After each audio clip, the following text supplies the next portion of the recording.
afternoon.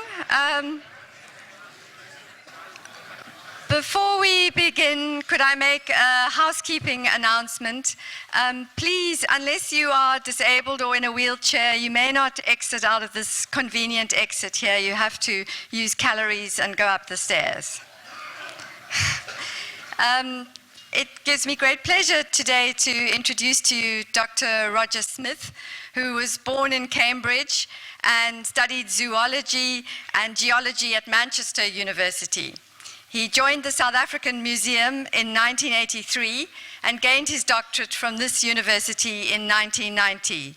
Since then, he has been the curator of Karoo Paleontology and was recently awarded an A rating by the South African National Research Foundation.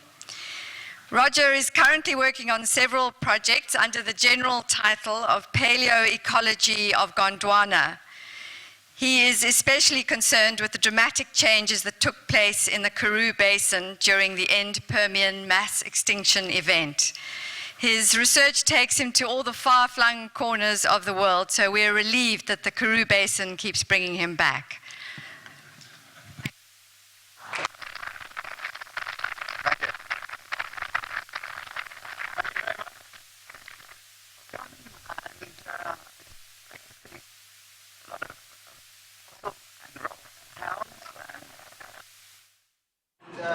And some familiar faces, but some nice to see some new faces. The talk today, tomorrow, is concentrating really on the rocks and the fossils of the Western Cape and a little bit beyond. Unfortunately, the fossils don't stick to the regional boundaries as we would like them to, so I'm going to take a bit the Northern Cape and a little bit into Eastern Cape, but generally within a day's drive of Cape Town will be the localities where I'll be dealing with for the next 2 days. I'm going to do it a stratigraphic order, proper geological order. That's from the oldest rocks to the youngest rocks, from basically the lowest rocks to the highest rocks. And we're going to start pretty much in the Cape Town area, in fact, with rocks from the Precambrian to Carboniferous age, from about 600 million years to 300 million years. That's the interval of time we're going to deal with today. To get you starting to think about what controls all of this, of course, the Earth controls what goes on the surface of the Earth. It even controls the life that lives on it. And it wasn't until we understood how the Earth works that we could really understand how life changes through time. The process of evolution was already being thought about when they came across an equally big discovery, that the Earth's plate, the Earth's surface, is in constant motion through the process of plate tectonics. So those two concepts, plate tectonics and natural selection, are fundamental to understanding all the things I'm going to show you. Just to begin to get the idea of plate tectonics properly tucked away, the Earth is not a homogeneous, and it has a hot, solid iron-nickel core about 6,300 kilometers below the surface that is radioactive and generating heat, which basically melts the rock around it, but allowing it to become viscous and to start to move, with hot rock rising and cold rock sinking. But it has cooled enough to allow a solid crust on the outside. So all that movement inside the mantle is affecting the solid crust on the outside by pushing the crust around in a series of plates, about 8 large pieces of crust that are constantly moving around. Now, the temperatures which are being generated down there, about 4,500 degrees centigrade, by the time it gets just under the crust, the stuff that's creating these convection currents in this upper mantle, causing the crust to move around, is around 1,200 degrees. So that's the stuff that comes up the volcanoes and causes all the earthquakes and the actual physical movements of the crust. Another way of visualizing it, my favorite way of visualizing this, is to look at it not just as a two-dimensional circular convection currents, but three-dimensional plumes, if you like, which they are the hot spots or plumes where these toadstool-shaped hot rock rising spreads out underneath the crust, and it's called basically a mantle plume. But that's what causes a lot of the more tectonically active, the more volcanically active parts of the Earth, these hot rock rising. And the cold rock sinking, of course, along these trenches where some of the deepest parts of the ocean are where the cold rock is sinking along subduction trenches. Eventually, of course, from the hot rock rising creates if it happens up under a continent, it starts to crack the continent, and the continent forms these linear faults, and the linear faults then expand, and the bit of the continent drops down. That creates a lowland area and a rift valley. Now, rift valleys, today we can study them. Very interesting areas. Even now, great tourist areas are great. African Rift Valley, of course, is one. But rift valleys, we are now realizing, have been very important in the past as well. So not only are they the seat of evolution of modern man, for instance, or even evolution of hominins in themselves, they are centers of evolution and innovation way back in the past, even back in the Permian and Triassic periods. We are realizing that now from the fossils that are being found in our East African Rift Valley. So the rates of continental drift today are measured in centimeters per year. I know you can't all read this, but basically it's about 4 or 5 centimeters per year between African and the South American plate. That's the distance we are moving apart as we speak. There have been some faster ones. There are some 16 to 17 centimeters per year. As we get more towards the more active areas, our ring of fire, the Indonesian island arcs here, where there are lots of volcanoes and lots of 10.5, but here the arrow's in the opposite direction, as the arrows are in the opposite direction there. So these are areas where the crust is being subducted or subsumed back into the mantle to be recycled, heating up, lots of volatiles, lots of volcanoes and earthquakes in these areas where the crust is actually being collided at a rate of about 10.5 centimeters per year, as is the Great Himalayan Range. It's an active volcano right now, also colliding at around 3 to 5 centimeters per year, which is why the mountain tops there keep changing in the total elevation year by year. So this is measured year by year in fact, it's constantly being measured by lasers beamed into space and bounced back down between the continents. And we're part of this monitoring of continental drift. So continental drift, although started off as a theory, is now an absolute fact, and we're measuring it. We know how it's working, why it's working, and what is controlling it to a large start. But we can also measure in the past. Continental drift has been going on ever since there was solid crust. These are the continental dispositions of the time periods we're going to be dealing with in this first part from 500 million through to 250 million or 300 million. This is the bit that we're going to be dealing with. And you can see where our little bit of the Western Cape was actually on the other side of the globe here, but here it is coming out right down at the poles around here, so we could expect pretty cold periods, evidence of glacial type of activity at that time. And even here, there's Africa, there's Cape Town right there, so our bit of Western Cape is quite close to the pole in 300 million years. So we have we would expect even now with this reconstruction to be experiencing evidence or finding evidence for these glaciations, and that's of course what I'll be showing you.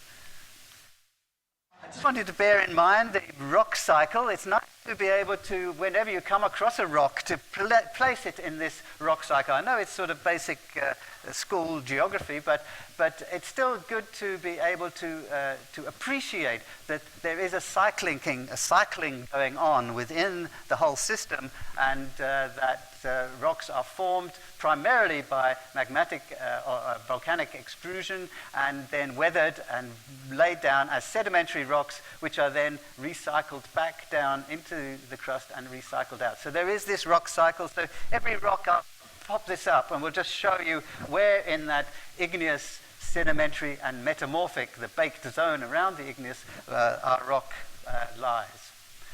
These are the plot of localities which I show. You can see some of them are just out of the western. There's one in the northern Cape here and a little bit into the eastern Cape, but pretty much within a day's drive of Cape Town. And so that the sites in this lecture, today's lecture, will be the white ones. So we're just going to start off in and around Table Mountain and then head out to not far past Lanesburg area and up into the Cedarburg area here. So that's the time. That's where we get to the 300 million year mark, where we'll cut it off for today and pick it up again tomorrow, where we will work now into that big Karoo Basin, which is what makes South Africa so famous, and we'll do that tomorrow. So looking at this geological in a way in which I look at it as a paleoecologist, I'm constantly looking at the way in which the continents are moving around the globe, how they're changing the land surfaces and the marine environments as well, and the effect that this large-scale changes are having on organic evolution, the marine and terrestrial animals and plants through time. So there is the evolutionary spiral, again with the continental drift movements, and of course we look at that in very detail, and my job is to look at time slices through here wherever I can get good information about how the animals and plants were by changes in the continents and the climates and the sea levels, exactly what process of evolution. In our Western Cape section, we're going to be looking here at this part of our little bit of the story, from 600 million years at the bottom to 300 million years at the top. The names of these individual formations are not really necessary, but basically we're going to be looking at the Malmesbury Group, the Table Mountain Group, the Bokkeveld Group, and the Witpoort Group. That's the sort of big rock stacks that make up all the rocky outcrops you see anywhere in the Western Cape. Tomorrow we'll be doing the Permian to recent, and we'll be dealing mainly with the Karoo and some of the more recent volcanic intrusions through the Karoo rock at the beginning of breakup. So be aware that this was all done at the beginning of the coalescence, that when Gondwana was coming together. This is when Gondwana was together, and the beginning of the pull apart. Right at the very top is the beginning of the breakup of Gondwana. So all of this is in a Gondwanan setting. There's rocks around town. In fact, the oldest rocks in the Western Cape are in are the Malmesbury Group, and there's some. The black arrows here are where we're going to be going to have a look at just now, but this is the outcrop, that sort of outcrop area of Malmesbury Group shales. That has been intruded by an intrusive hot magma pushing into this Malmesbury Group shales, and that was around 550 million years ago. And then on top of that, after a period of erosion, the rocks of the actual Table Mountain itself, the slopes of the Table Mountain forming the Witpoort Formation and the Peninsula Formation, the big cliff-forming quartzites on the very top of Table Mountain, around 380 million years ago.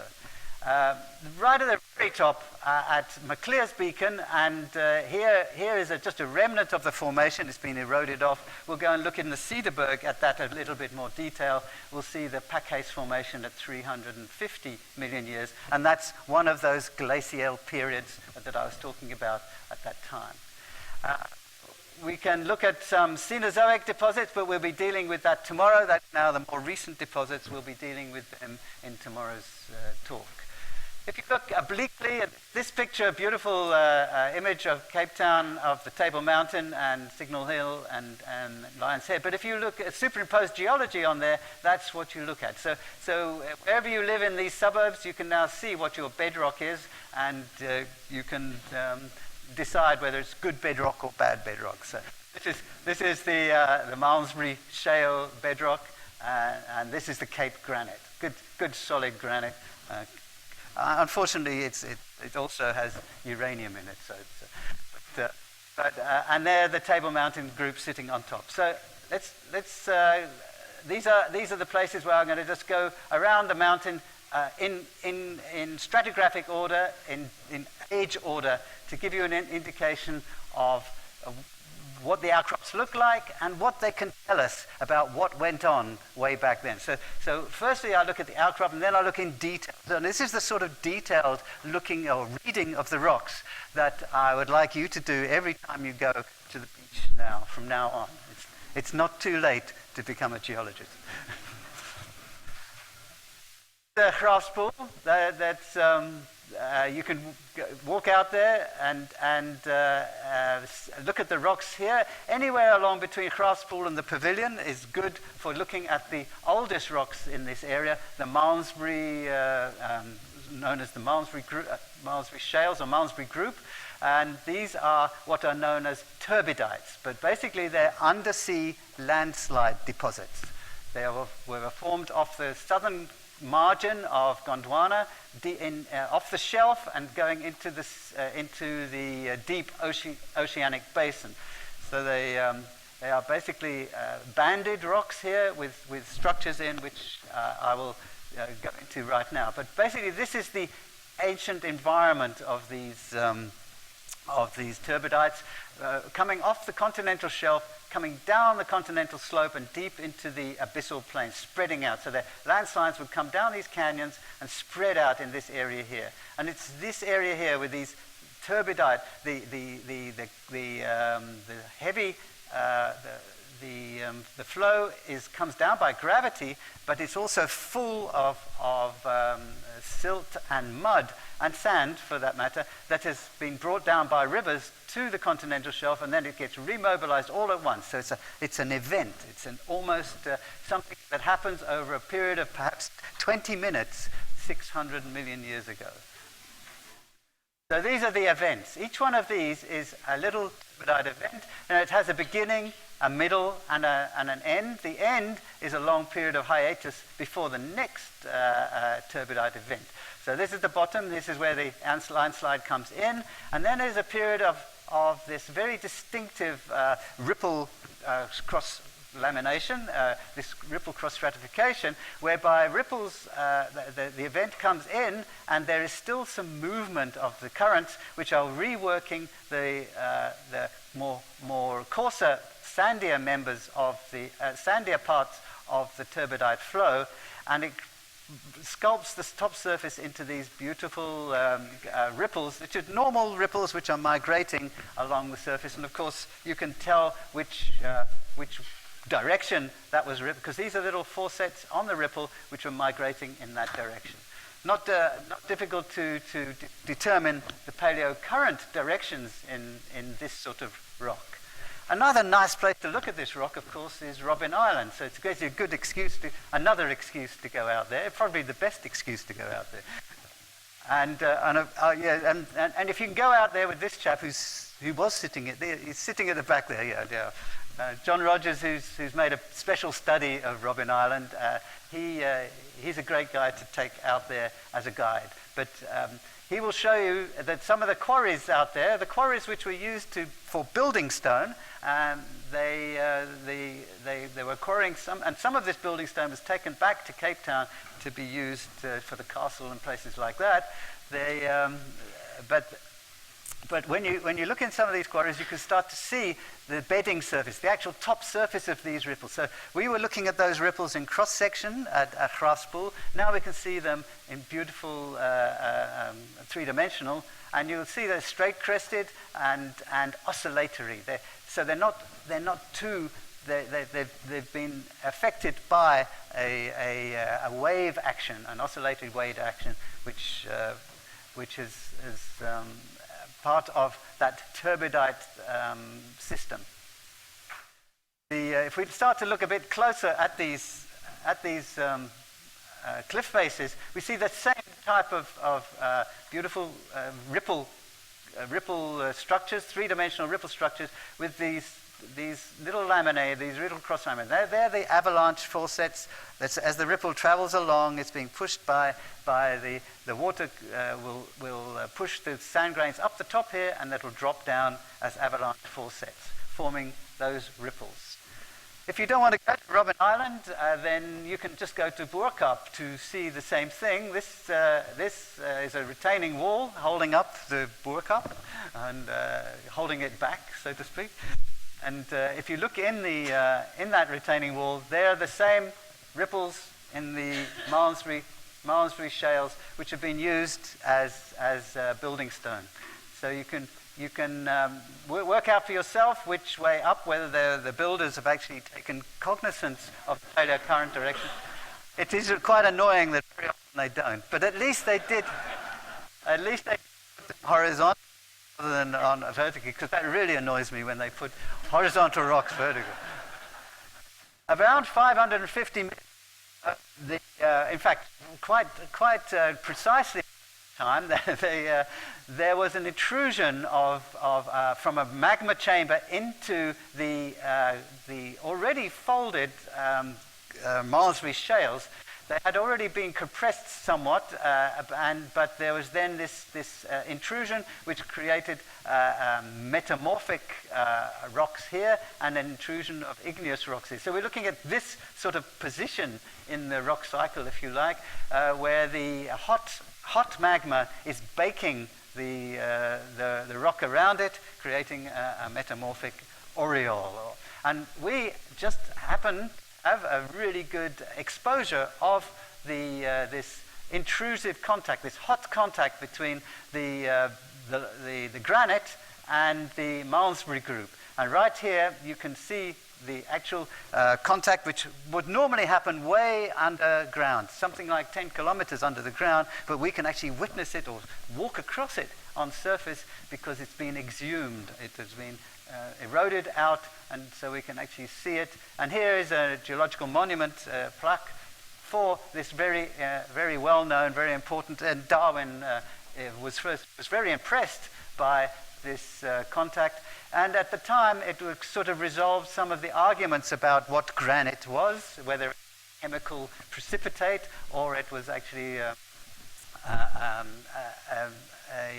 an intrusion that had physically incorporated the rocks around it rather than chemically precipitated. So he was impressed by the fact that he could see bits of the rock around, the country rock with the Malmesbury Group, which are on either side of there.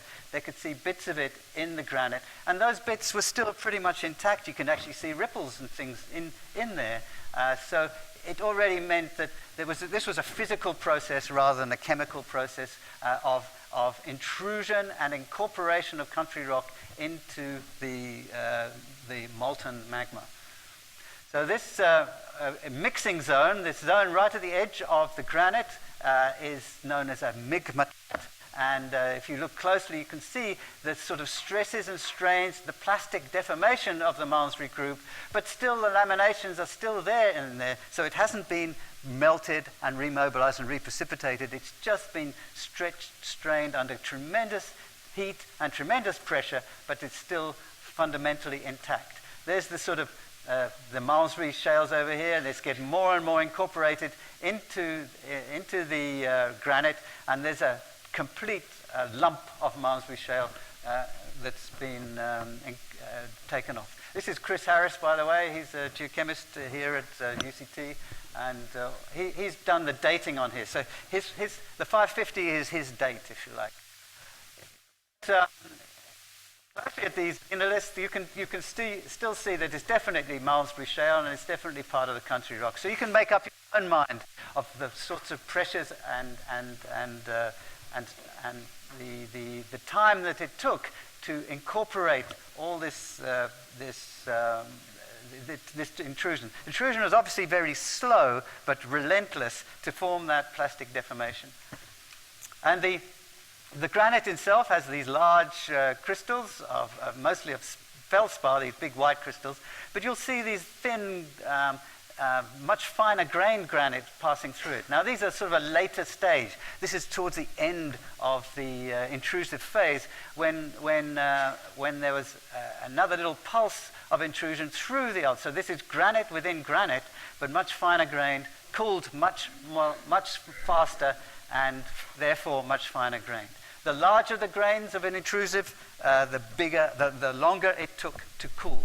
Generally, the longer it takes to cool is an indication of how big the intrusion is, as well as how deeply into the crust it has been intrusion, and how far down below the surface the intrusion took place. So with that, you can start to work out the depth of intrusion. Here's the Malmesbury shales next to the granite intrusion at the pavilion there. You have to walk just away from Queen's Beach across to the pavilion, and if you start to look at what has happened to the shales in that area, you get this very distinctive pockmarked texture of chloride crystals, or these are metamorphic crystals. So the baking, or the heating up of the country rock around the intrusion caused precipitation of crystals within the Malmesbury shale. So it's a true metamorphic rock. As you move further and further away from the pavilion, more towards Crafts Pool, you will see fewer of these metamorphic crystals until there are none at all. So that's an indication, again, of how much heat was generated in the contact zone. Great effect on our coastlines, of course. Makes some of our beaches look absolutely pristine. It's beautiful rock. It's very much a part of our Cape landscape. At the end of Camps Bay Beach, the wind fetch along the beach drives the sand against the granite. And it's an interesting place to go and look at what happens to this granite when it's etched. This is sort of etching that you don't normally see in anywhere in a sort of desert type erosion, but because Camps Bay Beach is like a desert when the wind blows, then you can get these longitudinal runnels, and the etching is different depending on which way the wind is facing and which minerals are being etched. So you'll see that the feldspars for a long time stay out, and eventually the feldspars themselves get eroded away. Now, feldspar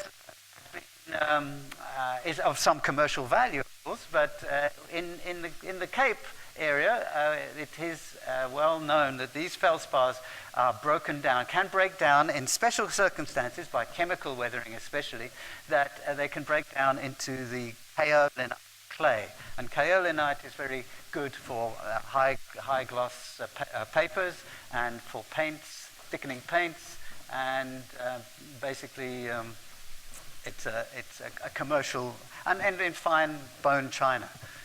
So in Noordhoek, this mine is now closed and been fully rehabilitated, but on the way to Noordhoek you can see this weathering clay, especially where you go along any faults. The faults lines are where the clay, the granites are getting more and more weathered to the state at which there's enough kaolinite from the weathered feldspars to make it commercially viable to mine it and then precipitate out to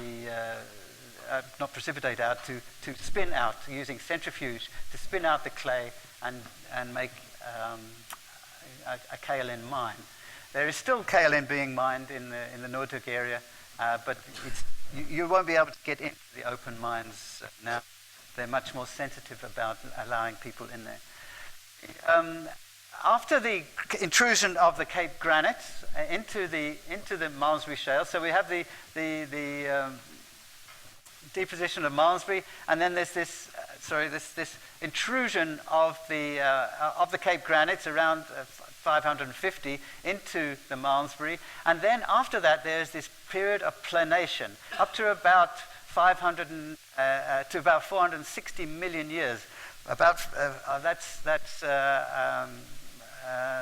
50 million years of erosion, and that's what's allowed us to be able to see this hot contact now on surface. But it's also provided a plain or a flat, or pretty much a flat land surface on which accumulation then started of the next phase of our story, the Cape Granite, the Table Mountain Group, which starts on that phenoplanation surface on top of the weathered granite. There are these accumulation then of sediments which form the Table Mountain series. The Graafater Formation, these dominantly red mud rocks with sandstones, and then the cliff-forming Peninsula Formation on the top of that. That's around 510 million years, that marker at there. If we go look at that surface, it is clear, and you can put your finger on that erosive unconformity. The 550 million years, and the base of the Graafater 450. So you could depending on where you are, you can say that you are spanning 50 to 100 million years of lost time in that single unconformity. It's not a very good place to stop here, by the way, but you can stop. You can work. There is a parking space around the back there, and you can walk along this side. But it's not. And again, this isn't the best place to look at the Graafater. That's why. But it is one of the classic exposures right there at Chapman's Peak. And what you see in these, not far above the contact with the granite, is a series of red laminated, thinly bedded red mud rocks with these thin sandstones with sharp bottoms and sharp tops. Very distinctive type of sedimentation style, which is interpreted as having been deposited on a tidal flat, on a flat area, a large flat area which was inundated periodically by the tides and flooded and then back. That was the original interpretation, and it's very compulsive interpretation, and it is certainly along a coastal plain as to how much tidal influence there is on this, as to whether it's a series of very flat rivers which are flooding an area, a very flat area, because all the paleocurrents are all in the same direction. Now that is not good for a tidal.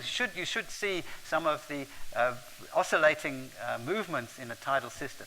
But nevertheless, there is exposure forming mud cracks, and the mud cracks have been filled with the sand layer. So these are ancient mud cracks formed in this sort of marginal marine area.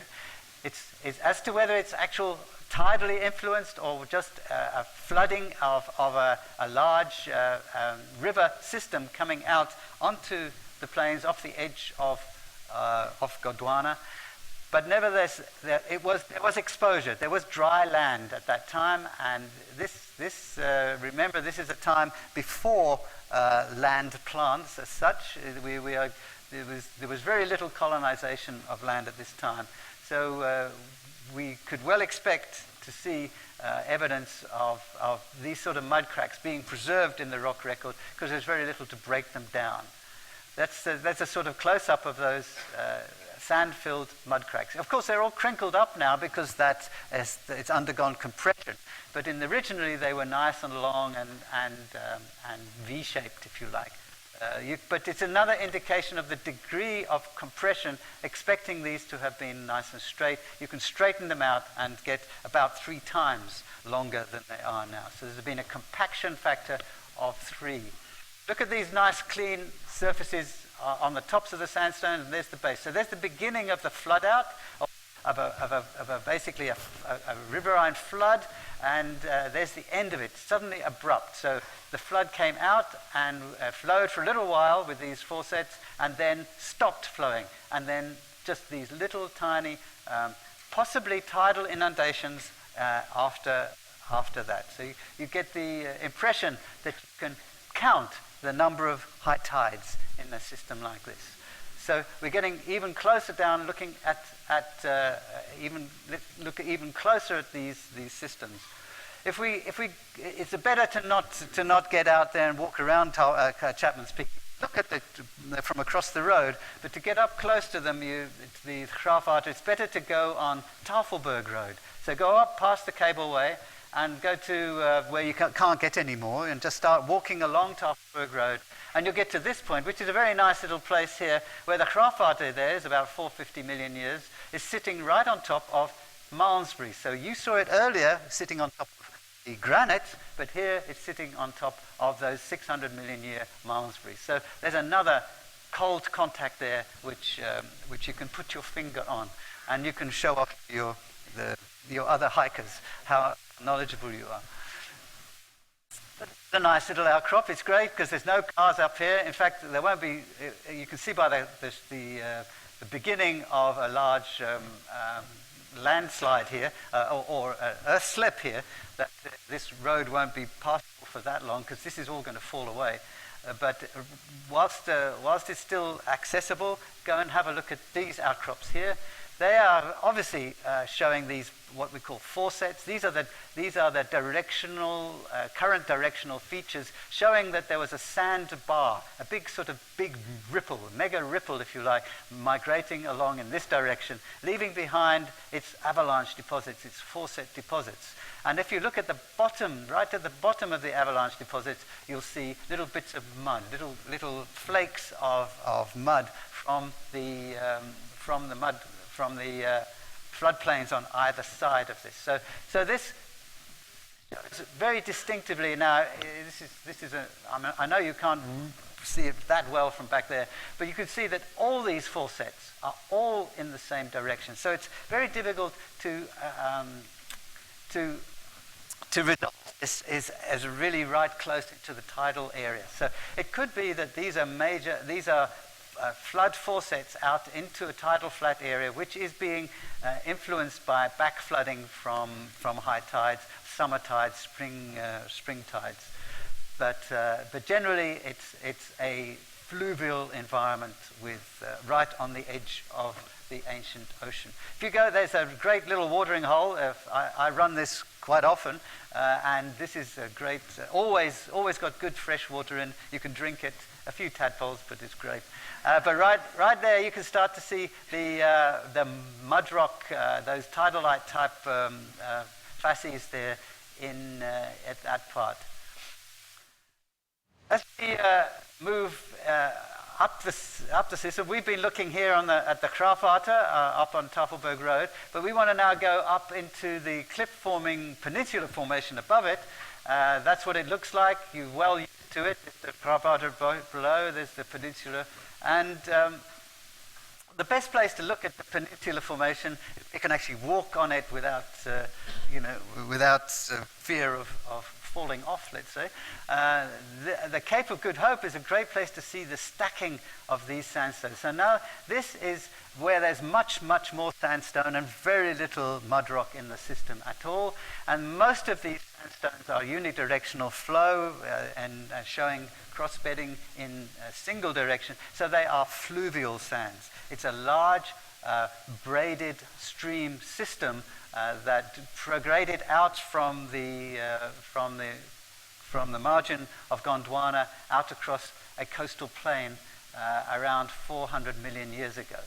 If you go to Sky Beach, you can start to convince yourself of the unidirectional currents. There are those faucets nicely in each individual bed. Almost every bed is going off in the same general direction. They are faucets of what was known as planar cross-bedding.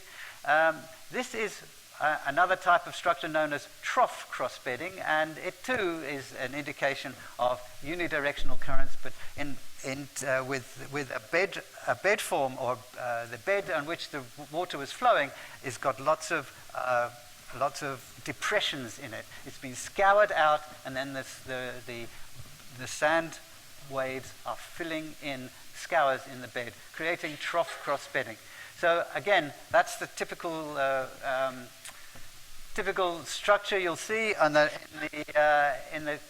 Peninsula Formation. Almost everywhere you walk on Table Mountain, you'll see this. But you can show off to your friends by saying that these beds all accrete in the direction of the stacking. So in this bed is on top of this bed, that's on top of that, that's on top of that. So the paleo flow is in that direction.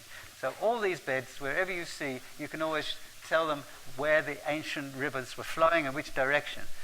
Sometimes they get convoluted or distorted, and this is an indication that the sediment was very wet at the time, and some of this convolution is due to storm events. Other, where it's much more regional, is due to earthquakes, seismic shocks, which shake the wet sediment and cause the water to come out through these little these flame structures. The water shoots out through there and creates a little exit hole, if you like, and that's so that's convoluted bedding or slump structures. If you happen to be walking around on the top surfaces of these sandstones, you see this structure all over the place. You've all walked on it, I know. You've just sort of thought, well, But anyway, when you next walk on it, remember this is basically these big ripples. These are big sand waves, and the arms of the horseshoe. They all form these horseshoes.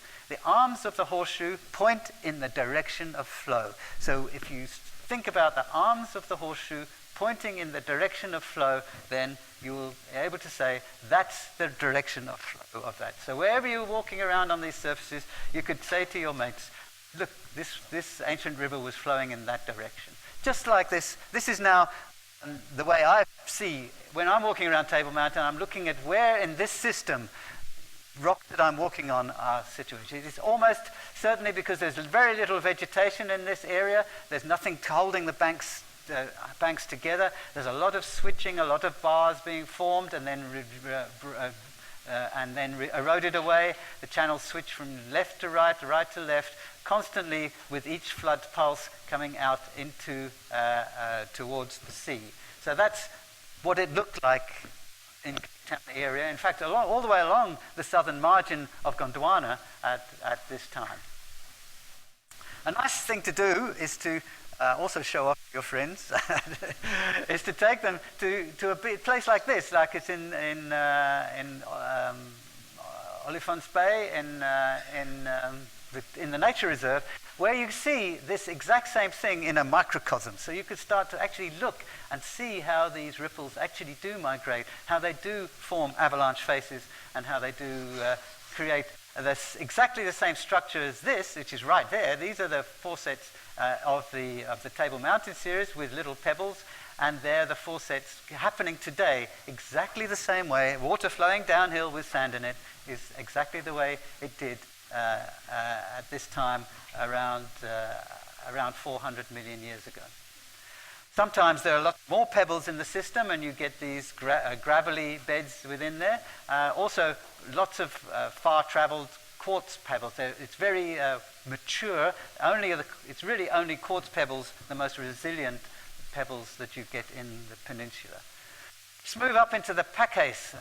If you're up on McClear's Beacon, the next time you're up at McClear's Beacon, you will see evidence of the late Ordovician glaciation. Around 400 million years ago, Pacase was, the Table Mountain area was in this area here, in fact, and it was subject to a glaciation from all of Gondwana was subjected to a glacial period. Actually migrating ice field coming out from there. And here is the evidence actually of it on top of Table Mountain, the Packace Formation at Maclear's Beacon. You'll see the same sandstones, but they suddenly become much more pebbly and full of pebbles which do contain particular wear facets that indicate movement along glaciers. Now a glacier moves out of highland areas on land and moves down the valley, and in the process of doing that, all the debris that's in there gets scraped and marked in such a very distinctive way that there's no other way in which you can generate these marks. And then it comes floating off in icebergs and drops these pebbles and stones down into the offshore area, into fine muds, and these are called drop stones. They call it a very distinctive feature. Now, you could go to Athabasca Glacier. I've been there, and they've seen these glacial pavements. So that's where the glacier has scraped pebbles and rocks along the bedrock to form a pavement. That's now the actual bedrock in the area. The glacier has passed by here, so you can tell which direction it was moving, of course. And then it deposits this stuff called tillite. That's now happening as we speak today. And this tillite is really avalanching debris coming down the front of the melting glacier. These are glacial pebbles from the Packace Formation, from around Maclear's Beacon especially, and then around the Packace Pass area of Cedarburg, which is the type area for these. And you can see that these have striations and these facets, these very, very clean, polished and clean surfaces with striations on. They are exactly the same feature as you see in a modern glacier, having undergone exactly the same process. Now, up in Packace Pass, up on the downside, on the Traveller's Rest side of Packace Pass, if you stop halfway along there and walk onto a very obvious flat area there, you can see these glacial grooves. Now, they are in the Packace Formation. They have these pebbles all around here. These striated pebbles, the ones I showed you, came from around here. There are these very distinctive soft sediment grooves, which are almost certainly made by icebergs themselves, impinging on the soft sediment at the bottom. So this is where perhaps ice carving, where the ice was coming off the ice front, plunging down into the ocean, making a groove along the ocean floor, and then becoming buoyant again, because they don't last forever, they don't go on forever. These, just above those glacial grooves is a good melt-out tillite, and there's the fine sediment which is from beneath a floating ice sheet with these big blocks of drop stones have been dropped right into it. So there's my little drawing there of the ice front and where we are sitting in terms of the land surfaces as opposed to the marine surfaces at that time. So most of those glaciers were coming from the north towards the south. The melt-out phase. This is now. I think I've put a. Yeah. Okay. There's the Packace Formation. This is now going up into the Cedarburg, the Packace Formation there, and then there's this very distinctive band, the shale band they call it. All the local people. The jeep track always runs along this contact between the Packace and the shale band because it's always a flattish sort of area.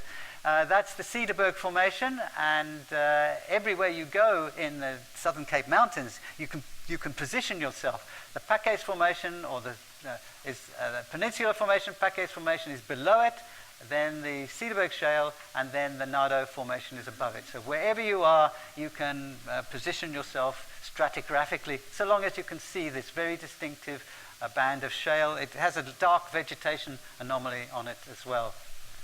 In that Cedarburg Shale, you see the drop stones. So this is the melt-out. This is the end of the glaciation, and the icebergs are now dropping these lumps of rock from the ice down into the shales. You see deflected laminae on the base, ruptured laminae on the base, and then gentle draping of the stuff on top. So these were for a little while, these were just half in and half out the ocean floor, and then just got gently draped by this material, which isn't actually sand. It's a mixture. It's actually what we call rock flour. It's ground up rock, which was which was made by the glacier and now just being deposited out of the melting ice. In this case, the melting ice was floating. Above the Nardo Formation, which we've sort of skipped across, it's a lot more. It's a lot like the Table Mountain series. It's a lot like Table Mountain. A lot of the rock art is in the Nardo Formation. A lot of the Cederberg rock art is in this formation. So if you go to Traveller's Rest and do the Sevilla Trail there, you will be walking in caves formed in this Nardo Formation. But principally the same. It's braided river, or these big distributary fans of intertwined rivers depositing these rocks.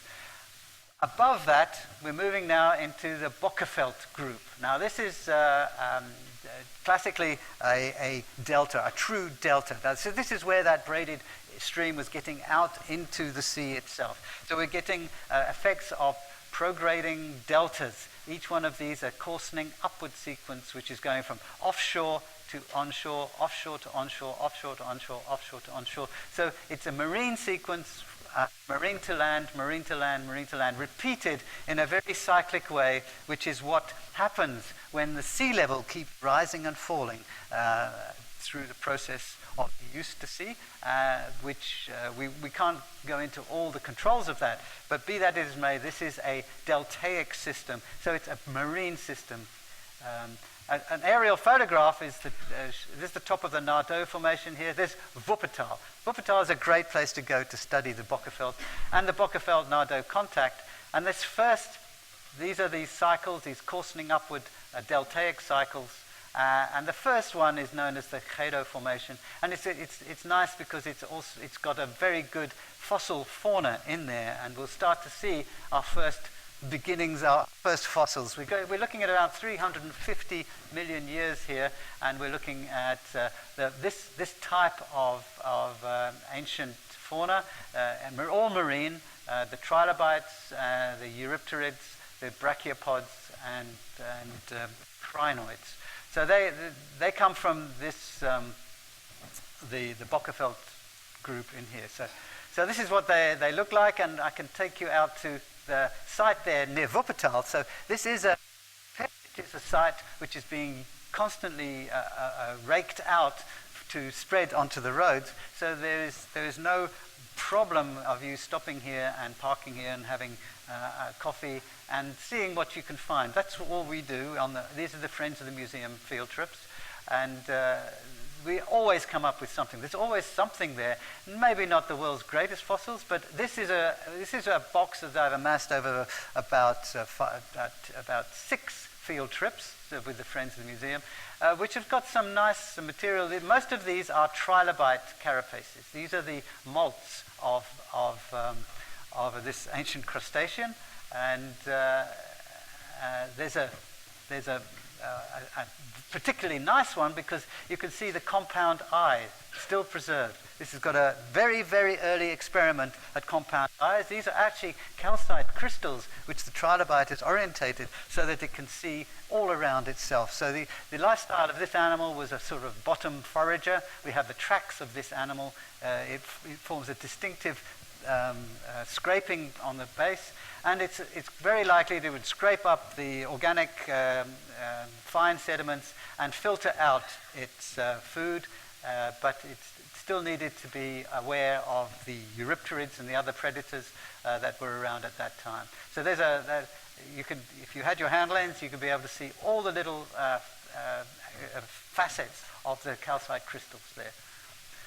These are very nice ophiuroid starfish, if you like, brittle stars, also beautifully preserved, although when you do look down to it, the actual shell material is not there anymore. It's been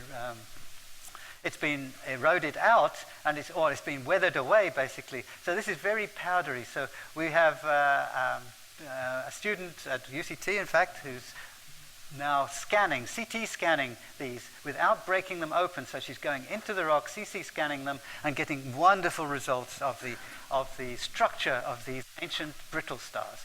So 350 million year old starfish are quite easy to see and find in the Bokkeveld group.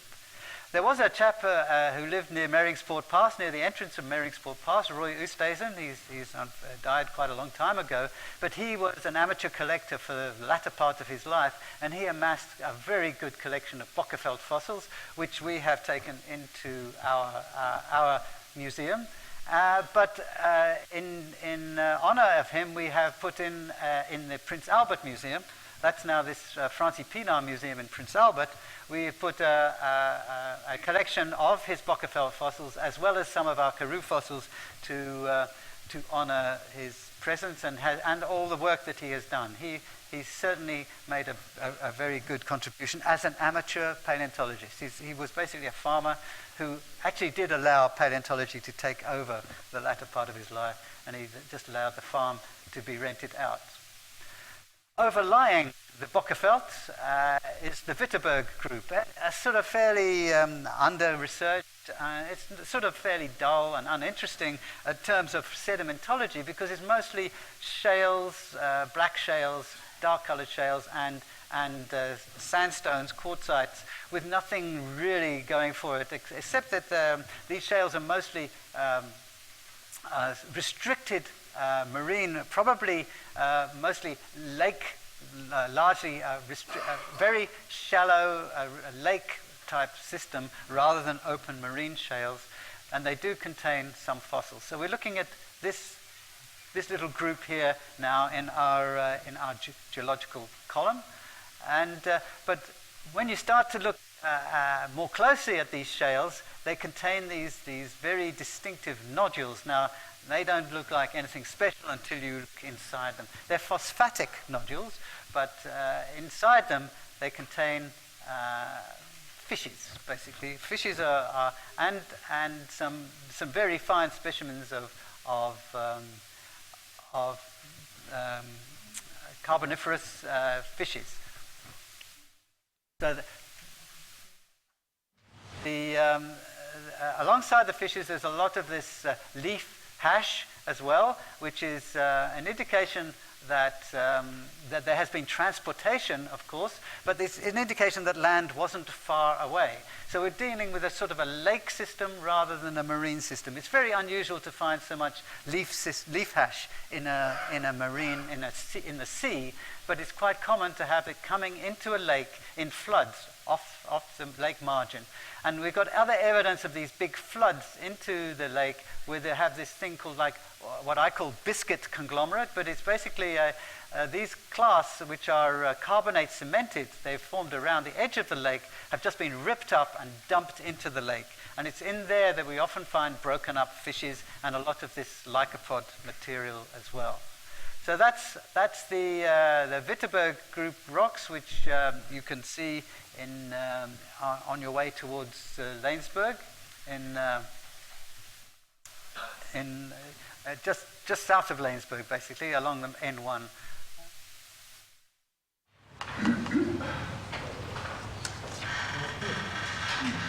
That's it. So I was going to finish on a much more, but anyway, tomorrow, to put in there, tomorrow we're going to be dealing with the very first part of the Karoo sequence, but and pick it up from that very point there at the top of the Witpoort. Thank you very much.